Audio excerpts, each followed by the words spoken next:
Le Périgord est une terre au vert paysage. Les rivières, ici la Vézère, serpentent au milieu de plaines cultivées, souvent bordées de collines calcaires au relief adouci. Les flancs ensoleillés de ces collines recèlent ici ou là des lambeaux de pelouse xérophile, reliques du temps où l'élevage extensif du mouton entretenait un faciès de causses sur les zones les moins fertiles. C'est en ces lieux particuliers qu'on découvre, au hasard de la promenade, l'entrée du nid de la fourmi moissonneuse, Messor capitatus.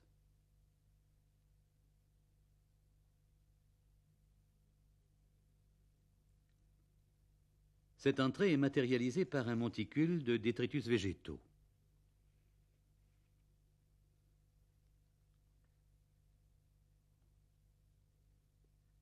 Pendant la belle saison, les fourmis s'affairent pour engranger les provisions.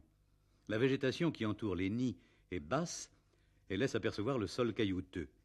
Elle est en grande partie à composante méditerranéenne. Le serpolet, le liseron de Biscaye, le mouron bleu, la brunelle blanche sont au rendez-vous du mois de juin.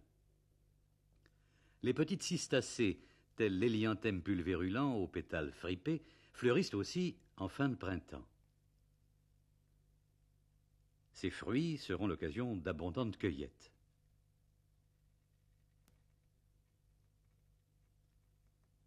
L'Hippocrépis comosa, bien représenté sur ces pelouses, sera lui aussi récolté.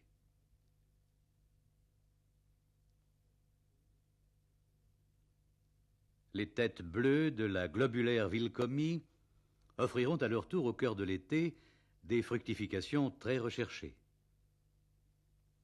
Les graminées typiques de ces pelouses, Fétuc et Quelleria, seront l'objet de très actives moissons de la mi-juin à la fin juillet. Mais leurs graines minuscules ne sont jamais retrouvées dans les greniers. Elles sont consommées immédiatement.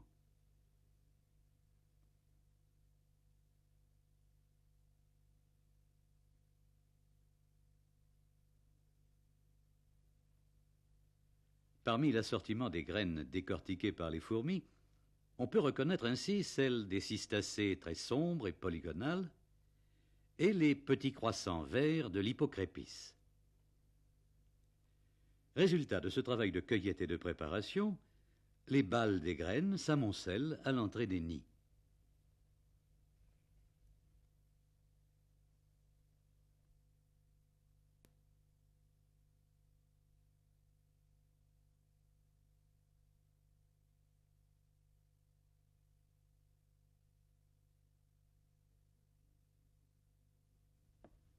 La fouille d'un nid nécessite un important travail de terrassement qui conduit à déplacer environ 2 mètres cubes de terre.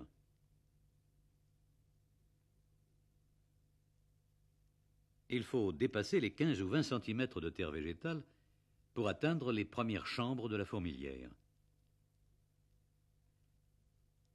À l'époque des récoltes, celles-ci contiennent des graines non décortiquées.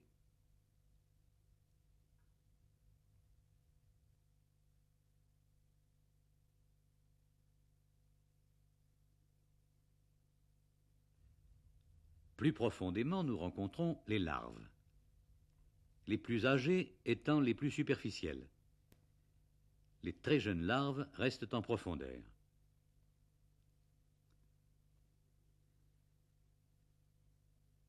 Les jeunes ouvrières, à peine pigmentées, maladroites et encore cantonnées à la nurserie, ont déjà le réflexe de déménager le couvain pour le mettre à l'abri de la lumière.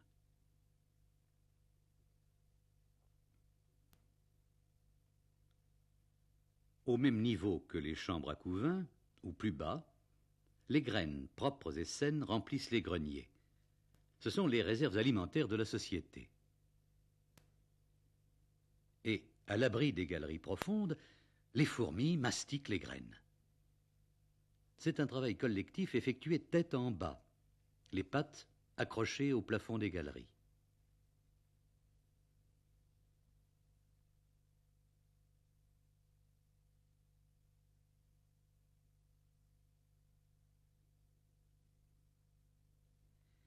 Mais la consommation des graines n'est pas chose simple. Elle est intéressante à détailler. Une semence à l'enveloppe coriace est tout d'abord décortiquée. C'est un travail laborieux nécessitant l'intervention de plusieurs fourmis. Et ce travail sollicitera d'autant plus l'intérêt des insectes qu'il est plus avancé. Si les fourmis disposent de grains de blé, elles les entament toujours par la zone de l'embryon. 2 ou 3 jours sont nécessaires pour venir à bout d'un de ces grains. De très nombreuses fourmis s'y attaquent à tour de rôle.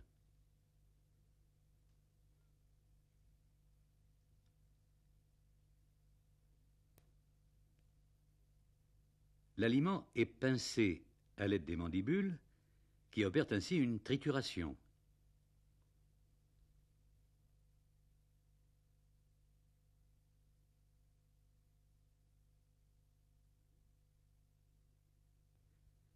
Puis, les mandibules entr'ouvertes, immobiles, la langue s'applique en un léchage appuyé. De très longues séquences de léchage ne signifient pas pour autant une prise d'aliment, car il y a d'abord une insalivation de la graine, intervenant lorsque la langue est protractée.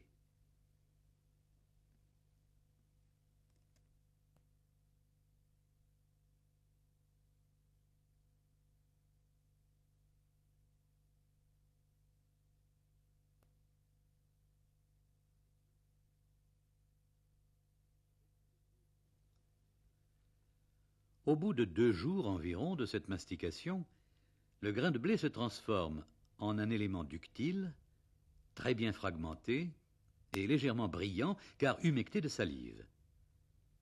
Les fourmis continuent de lécher cette pâte, mais c'est seulement à ce stade que se produit réellement l'absorption.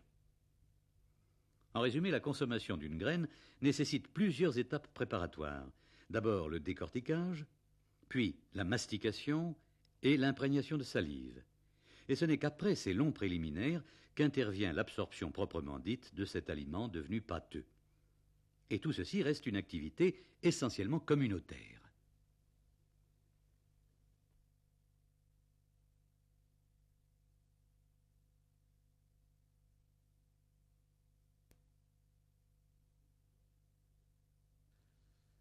Une graine arrivée à cet état avancé de préparation est un bien précieux qui n'est jamais laissé à l'abandon sur le sol du nid, mais toujours tenu à bout de pattes et de mandibules en une posture caractéristique.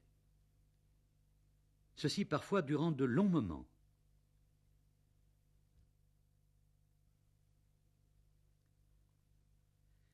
Mais avant de poursuivre l'analyse des mécanismes de l'alimentation de Messor capitatus, et pour mieux saisir à la fois leur originalité et leurs points communs avec ceux des autres fourmis, il est nécessaire d'établir une comparaison avec une fourmi au régime alimentaire banal.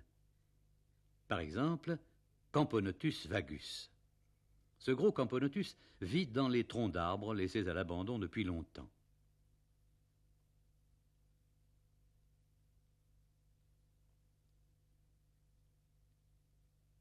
C'est une fourmi nocturne, polyphage, au régime sucré-carné comme la plupart des fourmis. Ici, on assiste au dépeçage d'un grillon. La proie est mise en pièces à l'aide des mandibules, puis les morceaux charnus sont pincés, pressés, pour en faire sourdre les sucs qui sont absorbés par léchage.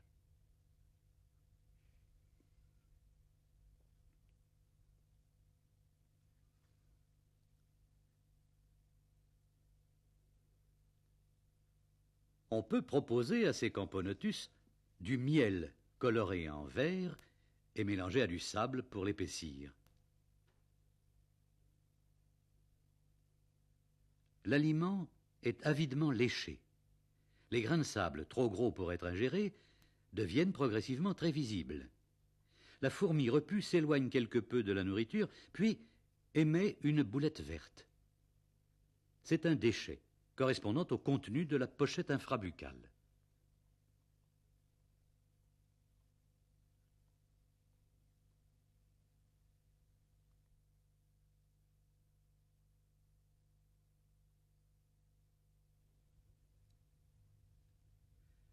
Préparons maintenant une nourriture plus complexe, comprenant du pollen de fleurs, du miel coloré par du vert malachite, colorant hydrosoluble, et de l'huile d'arachide teintée par du rouge Soudan 3.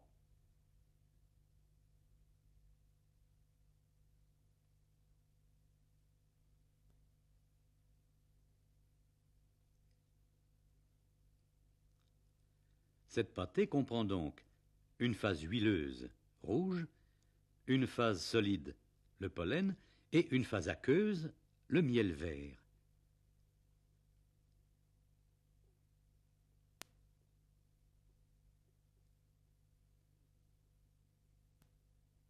Elle est donnée aux fourmis qui s'en régalent.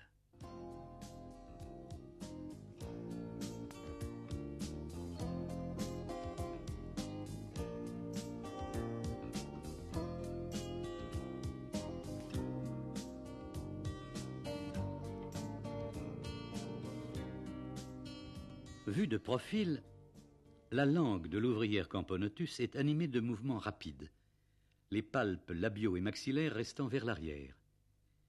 Par instants, on surprend des mouvements de déglutition.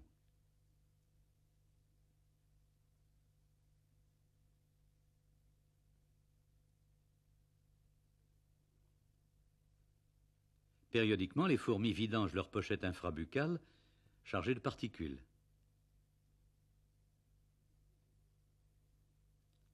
Au bout de quelques heures d'une telle alimentation colorée, le fond du nid se trouve ainsi jonché de ces minuscules pelotes de régurgitation dont les fourmis ne s'occuperont plus. Nous rechercherons plus tard le chemin emprunté par cette préparation colorée dans le tube digestif de la fourmi. Mais d'abord, ouvrons la tête de quelques Camponotus vagus provenant directement de la nature.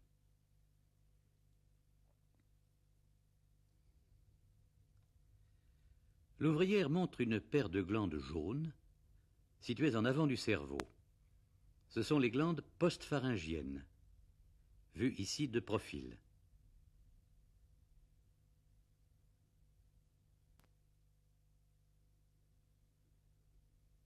Ces mêmes glandes sont très développées chez la reine.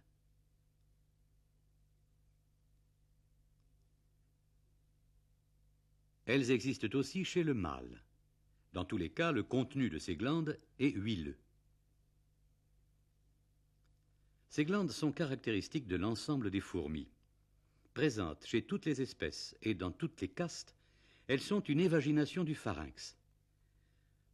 Formation paire, ramifiées en doigts de gants dans la tête, elles sont en continuité avec le plafond buccal et sont revêtues intérieurement d'une très fine cuticule. Si l'on ouvre maintenant la tête d'un Camponotus qui a consommé l'aliment coloré, nous découvrons que ces glandes postpharyngiennes sont colorées par l'huile rouge de la préparation.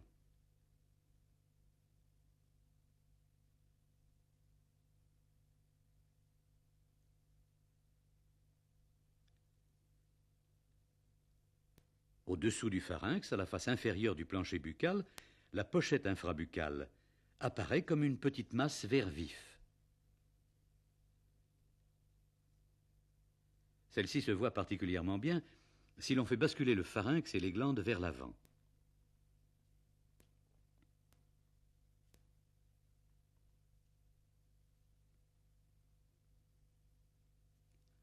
Le jabot, situé dans le gastre, contient à la fois du liquide vert et de l'huile rouge.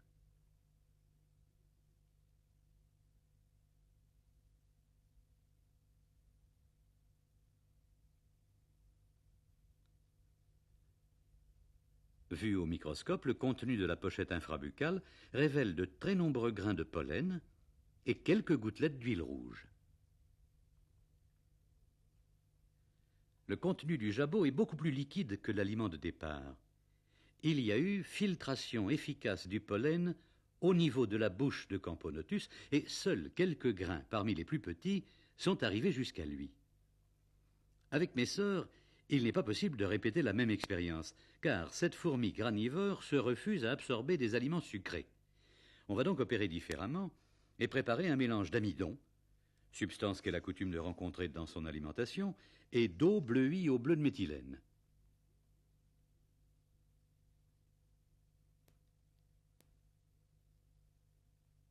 Les messeurs viennent s'abreuver longuement de cette préparation. Le mouvement d'absorption est beaucoup plus lent que chez Camponotus.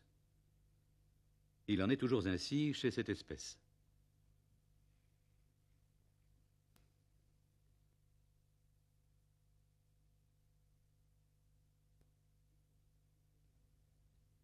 Le colorant ne pénètre pas dans les glandes postpharyngiennes. En revanche, la pochette infrabuccale est bleu vif. Quant au jabot, il est bleu et transparent, l'eau seule y ayant pénétré.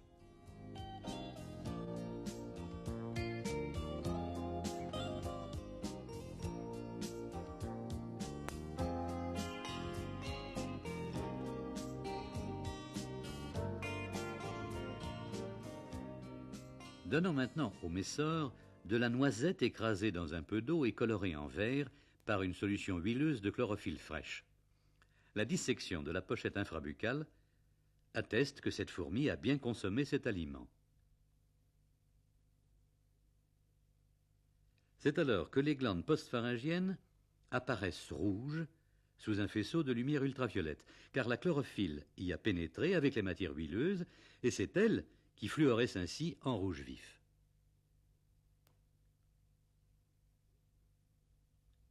Le jabot, lui aussi, présente cette intense coloration. Ainsi, quelle que soit l'espèce de fourmi étudiée, les glandes postpharyngiennes se révèlent comme une structure originale dont la particularité est de drainer vers leur lumière la fraction lipidique ou liposoluble du bol alimentaire. C'est un cas, semble-t-il, unique chez les insectes. Le contenu habituel de la pochette infrabuccale de Messor révèle au microscope de très nombreux grains d'amidon.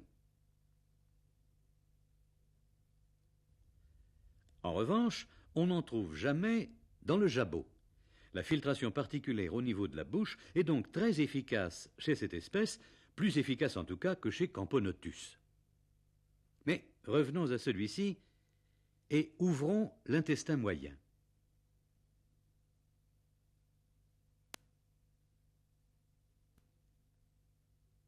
Au microscope, il n'y a plus de traces de grains de pollen.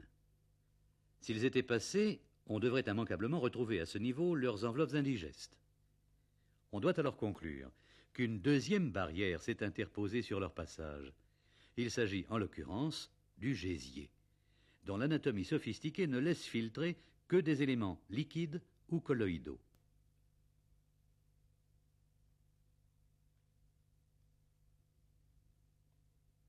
L'intestin moyen des fourmis adultes est dépourvu de membrane péritrophique.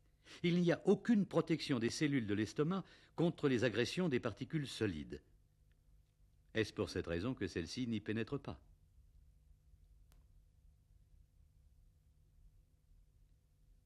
Chez Messor, le gésier est beaucoup plus simple.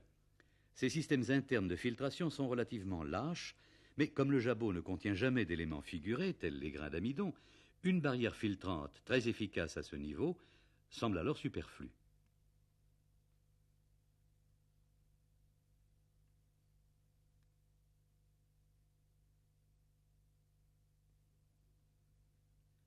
Chez Camponotus, qui pratique la trophallaxie, il y a un mouvement de va-et-vient possible des aliments entre le jabot et l'extérieur. Ceci donne l'occasion à cette fourmi de se libérer, le cas échéant, de particules indésirables. En revanche, chez Messor, la trophallaxie n'existe pas. Son jabot, jamais très replet, ne fonctionne apparemment que dans un seul sens, et surtout n'admet que des substances très fluides. Or, les hydrates de carbone des graines précipitées en grains d'amidon sont arrêtés au niveau de la pochette infrabuccale. On est en droit de se demander si ces fourmis granivores tirent parti ou non de cet aliment. On a pu montrer que lors de l'insalivation des graines, les glandes labiales situées dans le thorax et s'ouvrant à la base de la langue produisent une salive qui non seulement ramollit l'aliment, mais encore hydrolyse les hydrates de carbone et en particulier les grains d'amidon. Ainsi, seules les particules ayant subi une digestion extra-orale pénétreront jusqu'au jabot.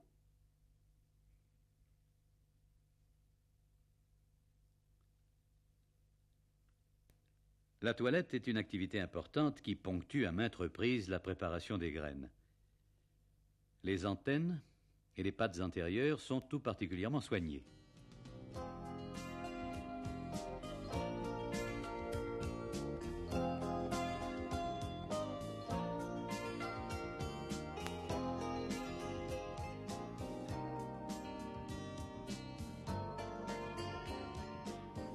Qu'en est-il maintenant de l'alimentation des larves?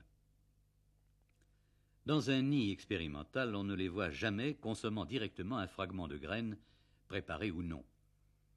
Elles sont nourries bouche à bouche par les ouvrières, mais l'échange toujours furtif est difficile à surprendre. Leur tube digestif apparaît comme un long sac flanqué de 2 grosses glandes salivaires opalescentes terminées par un filament sécréteur blanchâtre. Ces glandes, les seules développées chez la larve, correspondent embryologiquement aux glandes labiales de l'adulte. Mais contrairement à celles-ci, elles ne sécrètent pas d'amylase. Le contenu du tube digestif est emballé dans une membrane péritrophique.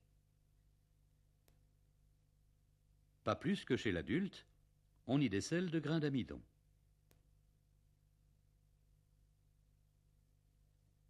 Ceci confirme que la larve est tributaire pour son alimentation de la prédigestion des adultes, le bouche à bouche lui apportant par petites lampées une nourriture déjà élaborée.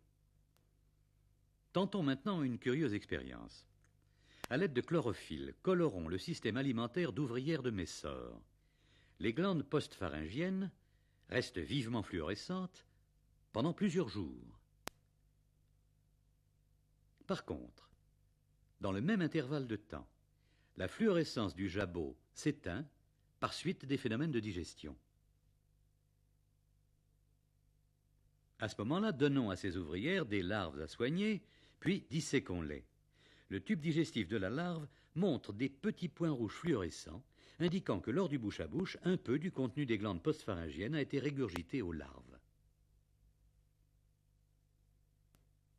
Les mécanismes alimentaires chez ces fourmis apparaissent donc comme ayant une dynamique fort complexe. La plupart des espèces de fourmis consomment des aliments juteux, bien adaptés à la conformation de leur appareil buccal de type broyeur-lécheur. De plus, divers dispositifs de filtration freinent à différents niveaux toute entrée éventuelle de particules solides dans l'intestin moyen. Paradoxalement, les messors, consommatrices de graines sèches et dures, ont aussi le même système buccal, peu adapté à ce genre d'aliments. Aussi tournent-elles la difficulté en ramollissant et prédigérant leurs graines à l'aide de salive. Par ailleurs, on peut considérer que ces fourmis, grâce à leur comportement d'approvisionnement en masse des greniers et à leur prise de nourriture communautaire très élaborée, ont trouvé, en fin de compte, une réponse adaptative originale à leur absence de trophallaxie.